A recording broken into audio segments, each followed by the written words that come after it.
नमस्कार। मैं मिस कनकलता झा आज आप लोगों को एक बहुत ही बेहतरीन विषय से परिचित करवाना चाहती हूँ।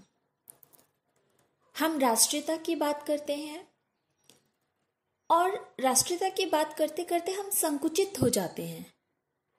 उस संकुचित मनोवृत्ति से ऊपर उठकर आज जो विषय मैंने आप लोगों के लिए चुना है, जो निबंध आज आप लोगों को पढ़ाना चाहती हूँ, वह है राष्ट्रीय एकता क्यों आवश्यक है, क्यों जरूरी है कि राष्ट्र में एकता हो। आज राष्ट्रीय एकता के संदर्भ में देश की क्या अवस्था है, राष्ट्रीय एकता की रक्षा के लिए हमें क्या करना चाहिए, ये सारे प्रश्नों के उत्तर आज हम इस निबंध में ढूंढेंगे और समझेंगे। किसी उद्देश्य की प्राप्ति के लिए बहुत से लोगों का मिलकर कार्य करना संगठन कहलाता है। संगठन ही सभी शक्तियों की जड़ है। एकता के बल पर ही अनेक राष्ट्रों का निर्माण हुआ है। एकता एक महान शक्ति है। हम एकत्रित होकर बहुत सारे कार्यों को कर सकते हैं, बहुत सारे कार्यों को आगे की ओर बढ़ा सकते हैं। इसी के बल पर छोटे से छोटा व्यक्ति भी अपना कार्य पूर्ण कर लेता है। जिस परिवार में एकता होती है वहां सदा सुख, समृद्धि एवं शांति रहती है।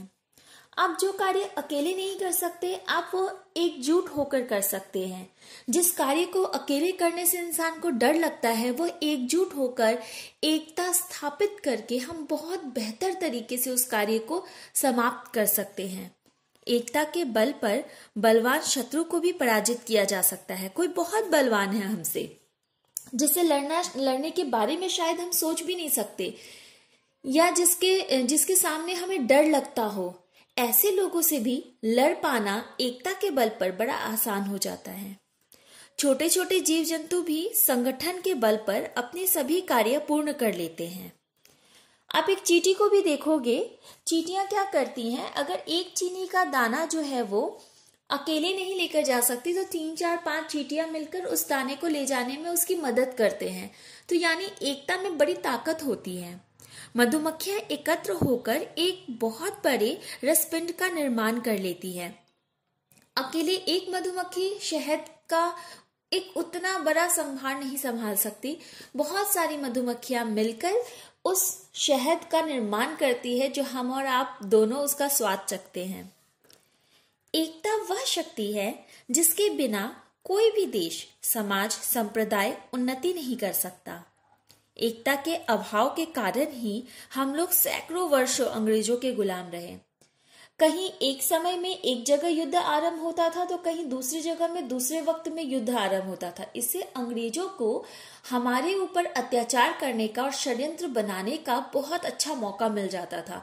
अगर एक साथ हर जगह पर युद्ध हो तो उनको सोचने और समझने की उनकी शक्ति खत्म हो जाती। लेकिन हम एक नहीं थे, हमारे अंदर एकता का अभाव था, जिसके कारण सैकड़ों वर्षों तक हम अंग्रेजों के गुलाम बने रहे। हमारी कमजोरी का फायदा उठाए हुए उन्होंने मनमाने अत्याचार किए और भारत की संस्कृति पर कुठाराघात किया। हम परातंत्र की बेड़ियों में इस प्रकार जकड़ गए कि उनसे मुक्ति की कल्पना ही संदिग्ध प्रतीत होने लगी। बहुत शक के दायरे में हम जी रहे थे। हमें ऐसा लगता था कि कभी हमें आजादी मिलेगी ही नहीं, हम जीवन प्रयत्न जो है वो गुलाम ही रह जाएंगे। उसका कारण हम स्वयं हैं। जब तक आप खुद जो है वो आगे नहीं बढ़ेंगे, जब तक आप खुद को आगे बढ़कर नहीं बोलेंगे कि हम सब एक हैं और हम सब एक होकर ये कार्य कर सकते हैं, तब तक ये चीजें जो है वो ऐसे ही बनी रहेगी, वो कभी नहीं बदल सकती। आज अंग्रेजों ने हम पर राज करके चले गए, कल कोई और आकर हम पर राज करके चला जाएगा। कहते हैं ना, परिवार में भी भाई एक दूसरे से लड़ते रहते हैं, माता पिता एक दूसरे से लड़ते रहते हैं, लेकिन यदि अगर हम एकजुट हो जाते हैं तो कोई बाहर वाला उस बीच में हमारे घर के मामलों में पड़ ही नहीं पाएगा, बोल ही नहीं पाएगा। भारत भी एक उसी प्रकार एक परिवार है। अगर भारत के सभी लोग एकजुट होकर आगे बढ़े तो मुझे नहीं लगता आने वाले दिनों में कभी भी कोई भी हमारे ऊपर इस तरह के अत्याचार कर पाएगा। स्वतंत्रता प्राप्ति के बाद ही भारत में अनेकों समस्याएं उत्पन्न होती रही और इन जितनी समस्याओं को हमने देखा स्वतंत्रता प्राप्ति के बाद, उन सारी समस्याओं में जो सबसे बड़ी समस्या बाहर निकल कर आई वो है सांप्रदायिकता की समस्या।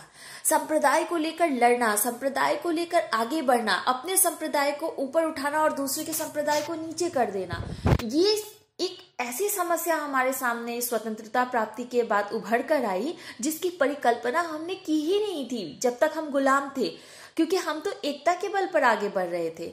तो उसी सांप्रदायिकता की बात हम आगे आप लोग को बताएंगे।